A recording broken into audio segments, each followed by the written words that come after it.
नमस्कार. तुम्हाला माहीत आहे का, शेकडो वर्षांपूर्वी संतांनी सांगितलेले विचार आजही आपल्या समस्यांवर रामबाण उपाय ठरू शकतात. रामकृष्ण हरी. आज आपण एका अशा श्रेष्ठ संतवाणीचा अर्थ पाहणार आहोत जो तुमच्या जगण्याचा दृष्टिकोन बदलू शकतो. व्हिडिओच्या शेवटी आम्ही या विचारांचे मानवी जीवनातील महत्त्व सांगितले आहे, त्यामुळे शेवटपर्यंत सोबत राहा. लोककल्याणाच्या या कार्यात जोडले जाण्यासाठी चॅनेलला नक्की सबस्क्राईब करा. आजच्या धावपळीच्या जगात आपण शरीर थकलं की विश्रांती घेतो, पण मन थकलं तर काय? चिंता, ओझं आणि सततचा ताण. यावर उपाय काय? आजपासून 400 वर्षांपूर्वी संत तुकाराम महाराजांनी एका अभंगातून स्ट्रेस मॅनेजमेंटचं असं गुपित सांगितलंय, जे कोणत्याही महागड्या थेरपीपेक्षा प्रभावी आहे. हा व्हिडिओ शेवटपर्यंत पहा, कारण तुकोबांचे हे 5 शब्द तुमच्या जगण्याची पद्धत बदलून टाकतील. संत तुकाराम महाराज 17व्या शतकातील महाराष्ट्रातील भक्ती चळवळीचे शिखर आहेत. त्यांचा काळ हा अत्यंत संघर्षाचा होता. दुष्काळ, कुटुंबातील सदस्यांचा मृत्यू आणि व्यापार उद्योगात आलेले अपयश अशा अनेक संकटांनी त्यांना घेरले होते. पण या कष्टांनी त्यांना तोडले नाही, तर अधिक पारदर्शक बनवले. तुकोबांची वाणी ही पोथीनिष्ठ नसून अनुभववाणी आहे. त्यांनी स्वतःच्या मनाशी, देहाशी आणि समाजाशी जो संघर्ष केला, त्यातून जे अमृत बाहेर आले ते म्हणजे हे अभंग. जेव्हा ते म्हणतात, घेई घेई माझे वाचे, तेव्हा तो केवळ उपदेश नसून त्यांनी स्वतःच्या चंचल इंद्रियांना विठ्ठलाच्या चरणी स्थिर करण्यासाठी दिलेला तो एक प्रेमळ आदेश आहे. प्रत्येक चरणांचा भावार्थ खालीलप्रमाणे. पहिला चरण, घेई घेई माझे वाचे, गोड नाम विठोबाचे. भावार्थ वाचा म्हणजे केवळ जीभ नाही, तर ती आपली अभिव्यक्ती आहे. मानसशास्त्रानुसार आपण जे बोलतो त्याचा परिणाम आपल्या न्यूरॉन्सवर होतो. गोड नाम म्हणजे सकारात्मक विचार. जेव्हा आपण एखादी मंगल गोष्ट वारंवार बोलतो, तेव्हा मेंदूमध्ये डोपामाइन आणि सेरोटोनिन सारखी आनंदी संप्रेरके, हॅपी हॉर्मोन्स स्रवतात. अंतर्मनावरील परिणाम हे माणसाच्या तक्रार करण्याच्या स्वभावाला, कंप्लेनिंग नेचर, छेद देते. नैतिक धडा, आपल्या बोलण्यावर ताबा असणे हीच खरी नैतिकता आहे. शब्द हे जोडण्याचे साधन असावे, तोडण्याचे नाही. डिजिटल युगातील संदर्भ, सोशल मीडियावर होणारी ट्रोलिंग आणि हेट स्पीच रोखण्यासाठी हा विचार महत्त्वाचा आहे. कीबोर्ड हीच आपली आजची वाचा आहे. उदाहरण, एखाद्या प्रोजेक्टमध्ये चुका झाल्यास मॅनेजरने कर्मचाऱ्याला सर्वांसमोर अपमानित करण्याऐवजी कटू वाचा, विश्वासात घेऊन मार्ग दाखवणे, गोड वाचा हे टीमचे मनोबल वाढवते. पती पत्नीमधील वादात जुन्या चुका उकरून काढण्यापेक्षा सामोपचाराने आणि मृदू भाषेत संवाद साधल्यास नात्यातील गोडवा टिकून राहतो. आज आपण ऑफिसमध्ये किंवा घरी सतत नकारात्मक बोलतो, खूप काम आहे, थकलोय. याउलट जर तुकारामांसारखे आपण गोड शब्दांचा उच्चार केला तर मनाची मरगळ झटकली जाते. दुसरा चरण, डोळे तुम्ही घ्या रे सुख, पहा विठोबाचे मुख. भावार्थ, आपली दृष्टी सतत दोष शोधण्यात व्यस्त असते. मानसशास्त्रात याला नेगेटिव्ह बायस म्हणतात. तुकाराम महाराज डोळ्यांना सुख घ्यायला सांगत आहेत, म्हणजे सौंदर्यावर लक्ष केंद्रित करायला सांगत आहेत.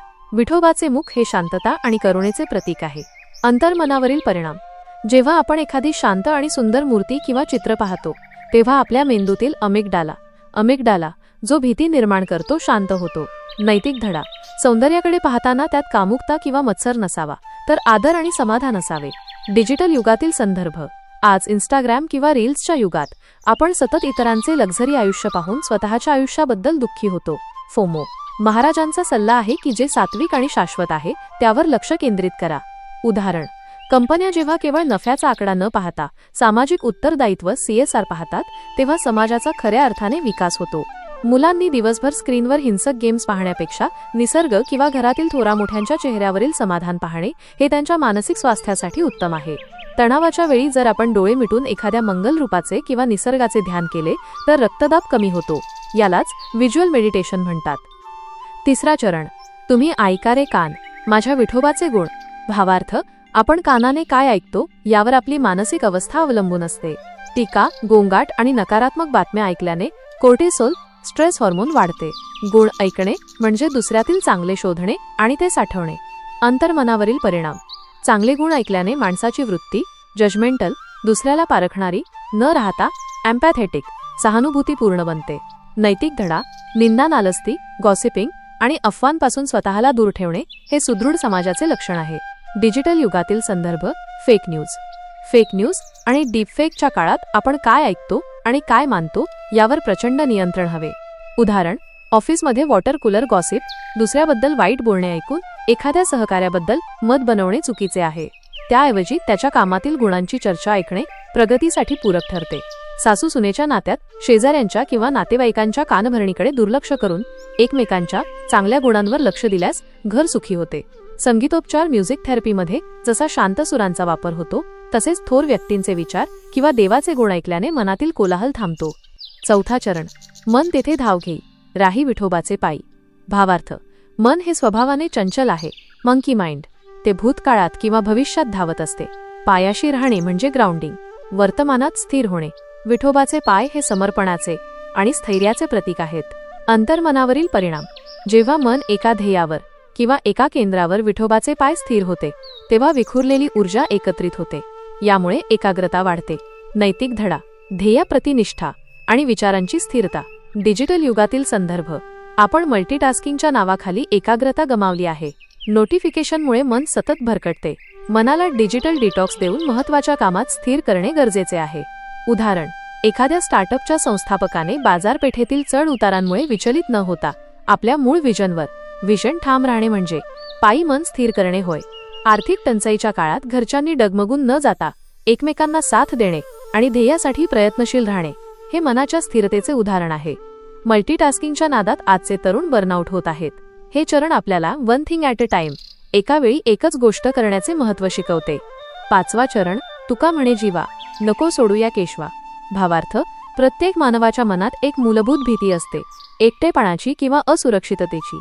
नको सोडू ही आर्तहाक म्हणजे स्वतःच्या अस्तित्वाला एका मोठ्या शक्तीशी, हायर पॉवर युनिवर्स जोडून घेणे होय.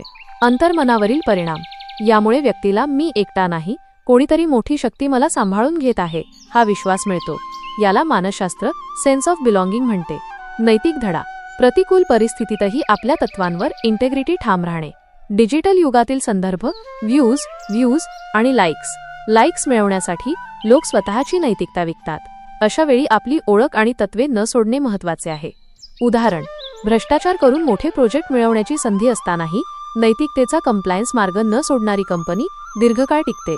आधुनिकतेच्या नावाखाली पाश्चात्य संस्कृतीचे अंधानुकरण करताना आपल्या घरातील वडीलधाऱ्यांचा सन्मान आणि कौटुंबिक संस्कार न सोडणे म्हणजे केशवाचा हात धरून ठेवणे होय.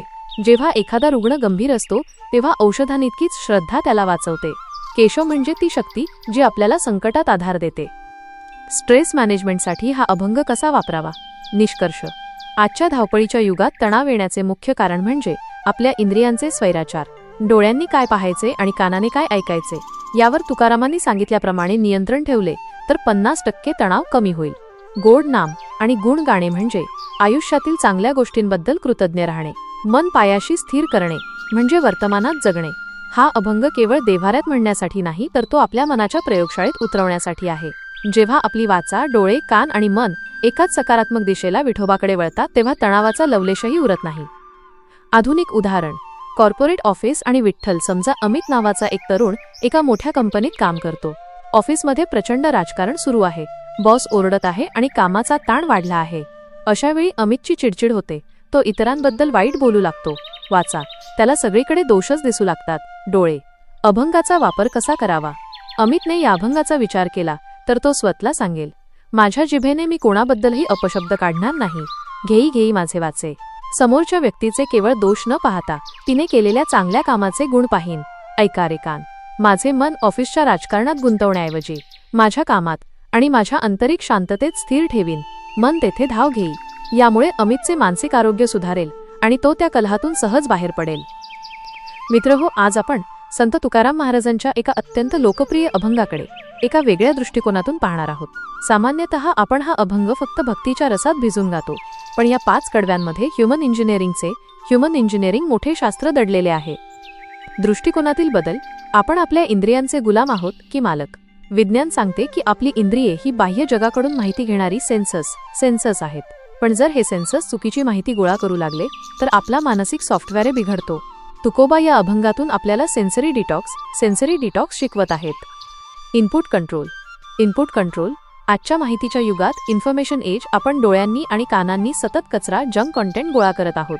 तुकोबा म्हणतात, तुमच्या इनपुटवर नियंत्रण ठेवा. जे गोड आहे, जे कल्याणकारी आहे, तेच डोळ्यांनी पहा आणि कानांनी ऐका.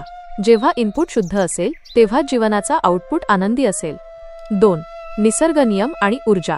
निसर्गाचा नियम आहे की ऊर्जा नेहमी उच्च दाबाकडून कमी दाबाकडे वाहते. आपले मन विखुरलेले असते, त्यामुळे आपली शक्ती वाया जाते. मन राही विठोबाचे पायी म्हणजे आपल्या सर्व विखुरलेल्या मानसिक लहरींना एका उच्च ध्येयाशी जोडणे. जेव्हा लेझर किरण एका बिंदूवर केंद्रित होतात तेव्हा ते लोखंडही कापण्याची शक्ती ठेवतात. तसेच केंद्रित मन कोणत्याही संकटावर मात करू शकते. 3. अस्तित्वाचा मेळ. विज्ञानाला आज न्यूरोप्लास्टिसिटी समजली आहे. म्हणजे आपण जसा विचार करू तसा आपला मेंदू घडतो. तुकोबांनी हे शतकांपूर्वी सांगितले. केशवाला न सोडणे म्हणजे आपल्या मूळ चैतन्याशी, आपल्या कॉन्शियसनेसशी जोडून राहणे. निष्कर्ष. हा अभंग ऐकल्यानंतर आपल्या जगण्याचा दृष्टिकोन असा बदलावा की माझी वाणी कोणाला दुखवण्यासाठी नसेल, माझे डोळे कोणातील दोष पाहण्यासाठी नसतील आणि माझे कान कोणाची निंदा ऐकण्यासाठी नसतील. जेव्हा आपली इंद्रिय अशा प्रकारे प्रशिक्षित होतील तेव्हा प्रत्येक मानवाच्या मनात पंढरपूर उभे राहील. नवीन पिढीसाठी अभंगाचा मसुदा. आजकाल आपण सगळेच ओव्हरवेल्म्ड आहोत, बरोबर? सततचे नोटिफिकेशन, करिअरचा स्ट्रेस आणि ती कधीही न संपणारी फोमोची भावना. आपण बाहेरच्या जगात इतके गुंतलोय की स्वतःलाच विसरलोय. तुकाराम महाराजांचा हा अभंग म्हणजे तुमच्यासाठी एक डिजिटल आणि मेंटल डिटॉक्स आहे. तो सोप्या भाषेत असा आहे. फिल्टर युअर इनपुट, कान व डोळे. जसं आपण इंस्टाग्रामवर नको असलेले लोक अनफॉलो करतो तसंच डोळ्यांना आणि कानांना जे टॉक्सिक आहे ते बघणं ऐकणं बंद करायला सांगायचंय. त्याऐवजी जे प्युअर आणि एस्थेटिक विठ्ठलाचं रूप आहे त्यावर फोकस करा. Watch your words. वाचा. आपण चॅटिंगमध्ये किंवा बोलताना किती क्रिंज किंवा नकारात्मक बोलतो. त्याऐवजी एखादा पॉझिटिव्ह मंत्र किंवा वाईब देणारं नाम घ्या. ते मनाला इन्स्टा काम देईल. Master your focus. मन. आपलं मन म्हणजे एका टॅबमधून दुसऱ्या टॅबवर उड्या मारणारं ब्राउझर झालंय. तुकाराम महाराज म्हणतात, फोकस ऑन द सोर्स. एकदा का मन त्या सर्वोच्च ऊर्जेशी, विठ्ठलाशी कनेक्ट झालं की अँक्झायटी आपोआप डिलीट होईल. Don't unsubscribe. जीवा.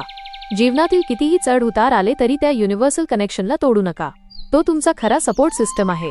हा अभंग फक्त वारकऱ्यांसाठी नाही तर ज्याला इनर पीस हवा आहे अशा प्रत्येकासाठी आहे. आजची कृती. आजच्या दिवसासाठी एक छोटा संकल्प करा. आज दिवसभरात तुमच्या आयुष्यात कितीही कठीण प्रसंग आला किंवा कोणाशी मतभेद झाले तरी आज मी कोणाशीही वाद घालणार नाही आणि कोणाबद्दलही वाईट बोलणार नाही. केवळ शांत राहून आपल्या श्वासावर किंवा विठ्ठल नामावर लक्ष केंद्रित करा. पहा तुम्हाला किती शांत वाटते. धन्यवाद. भक्तीच्या वाटेवरचे हे छोटेसे पाऊल तुम्हाला आवडले असेल तर व्हिडिओ लाईक आणि शेअर नक्की करा. संतांच्या विचारांचा हा वारसा आपण एकत्र पुढे नेऊया. पुन्हा भेटूया अशाच एका अमृतवाणीसह. रामकृष्ण हरी. श्री ज्ञानोबा तुकाराम. नामस्मरण करत रहा, आनंदी रहा.